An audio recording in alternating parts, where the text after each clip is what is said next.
اگر کوئی شخص یہ دعویٰ کرے کہ میرا سریرہ آباد ہو گیا ہے، سریرہ آپ سمجھ گئے نا لفظ، یعنی میرا باطن آباد ہو گیا، سمپل لفظ ہے، میرا دل آباد ہے اور میرے قلب اور باطن کی کیفیات اللہ کے فضل سے سیراب ہیں، شاداب ہیں، اور باطن بڑا پر رونق ہے، اچھا ہے، کوئی یہ دعویٰ کرے، مگر دعویٰ یہ کرے کہ باطن آباد ہو گیا ہے مگر دکھائی یہ دے کہ اس کا ظاہر خراب ہے، جس کا ظاہر خراب ہوگا یاد رکھ لیں اس کا باطن کبھی آباد نہیں ہو سکتا۔ یہ پتھر پہ لکیر ہے، 2 + 2 4 کی طرح بات ہے بیٹے۔ جو آدمی اس سے ہٹ کے بات کرتا ہے وہ صرف دھوکہ کرتا ہے، دجل کرتا ہے، فریب کرتا ہے، جھوٹ بولتا ہے، دھوکہ دہی کرتا ہے۔ جس کا ظاہر خراب ہے اس کا باطن صالح نہیں ہو سکتا، اس کا باطن آباد نہیں ہو سکتا۔ چونکہ آپ کو میں نے پہلی حدیث پاک جو آقا علیہ السلام کی سنا دی، وہ ظاہر خراب کس کا ہوتا ہے؟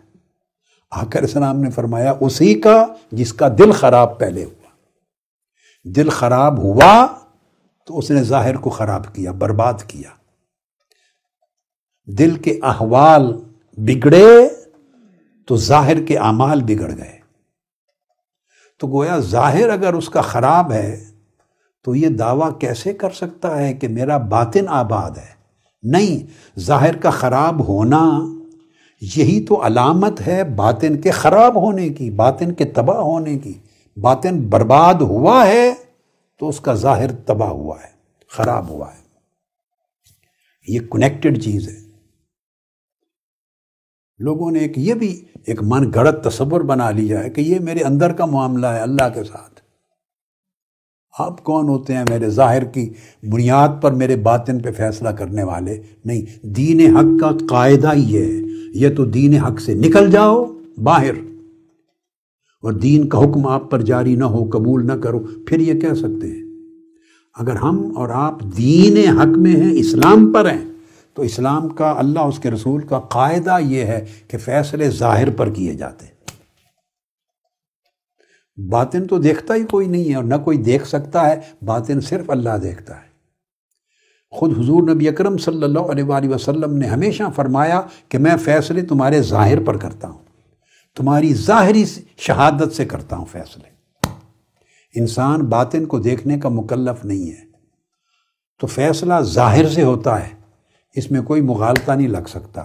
کیوں کہ ظاہر میں جو کچھ دکھائی دے رہا ہے وہ علامت ہے ان احوال کی جو باطن میں چھپے ہوئے ہیں۔ ظاہر میں جو کچھ نظر آ رہا ہے وہ علامت ہے جو دل میں چھپا ہوا ہے، بس سادہ سی بات ہے، اس میں کوئی ڈسکنیکشن نہیں ہے۔ تو میں نے کہا اگر باطن خراب ہو تو ظاہر صالح اور آباد نیک نہیں ہو سکتا، اسی طرح اگر ظاہر خراب ہو تو باطن کبھی صالح اور آباد نہیں ہو سکتا۔ تو جو ظاہر میں اللہ کی طاعت نہیں کرتا، نمازوں کا تارک ہے، روزے تو ایک بہت سے لوگ کلچر کے طور پہ بھی ایک کلچرل ایونٹ ہے، رکھ لیتے ہیں۔ رمضان مبارک آتا ہے تو لوگ جھجک کرتے ہیں کہ لوگوں کے سامنے کھانا پینا کیا ہے، تو جب کھا پی نہیں سکتے تو روزہ رکھ لو۔ بہت سے لوگ کلچرلی عادت کے طور پہ ہیبٹ ہو جاتی ہے، رکھ لیتے ہیں روزہ، مگر عادت کے طور پہ کام کرنا اور عبادت کے طور پہ کام کرنا، اس میں زمین آسمان کا فرق ہے۔ یعنی جو بھی اعمال کرو وہ بطور عادت کے نہ کرو، بطور عبادت کے کرو۔ اور عادت اور عبادت میں فرق کیا ہے؟ وہی ایک نیت کا جو دل کی چھپی ہوئی کیفیت ہے۔ ایک جائز کام ہے، نیک کام ہے، بطور عادت کے کر دیں، اس میں دل کی نیت شامل نہیں، عادت ہے۔ اگر اس عادت میں اللہ کی رضا کی نیت کو شامل کر لیں تو عادت عبادت میں بدل جاتی ہے۔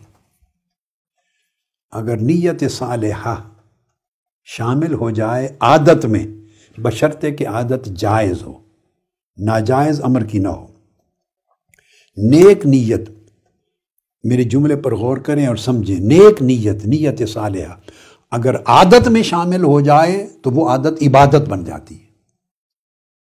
اور اب دوسرا رخ دیکھیں، اگر عبادت اس نیک نیت سے خالی ہو جائے تو عبادت عادت بن جاتی، عادت کا اجر کوئی نہیں، عادت کا اجر کوئی نہیں۔